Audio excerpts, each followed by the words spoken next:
Hello, Mom. My name is Francis Centino Imong from the Bachelor of Secondary Education, major in English. And now I'm going to conduct a Piaget interview wherein I am going to find local children here in our neighborhood. So let's start. So the first one is, what's your name? Ray Velasquez. And now, mo-choose ka kung asaan ni nila. It's either this one or this one. So, asa man nila? Pilihan mo. Kani? Kaya ganun ka naman yung bibili kay 5 pesos. Wala ba kabalo nga 5 pesos mo din siya pero coins lang? Wala? Okay, so let's proceed sa second question. Iwanan na lang. So, the second question is if ever nakaigsoon, wala? Wala? Wala kaigsoon? Ay, wala siya bata.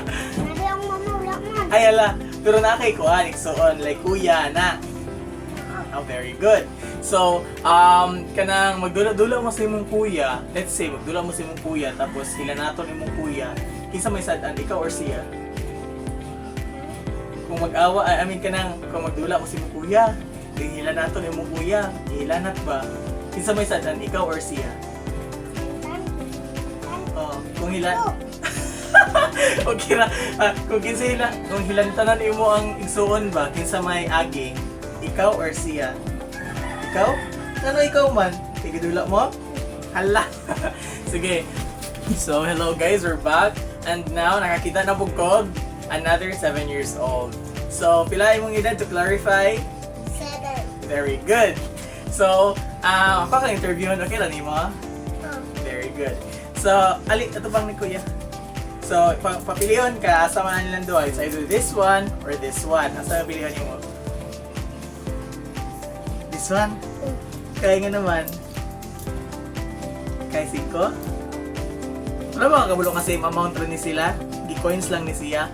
1, 2, 3, 4, 5. Kabulo ka wala? Wala. Kabalo? Wow! Very good. So, karon imuha na igip na. So, karon let's proceed sa other nga question which is, nakaigsoon wala? Naa. So, if ever magdula ka, tapos imong igsuon, tapos imong igsuon kay gihilanat, kinsa may agi-ana? Ikaw or siya? Siya ra. Kay? Ay, magdula ka sa volleyball. Ala. Very good. So, that ends here everyone. Bye!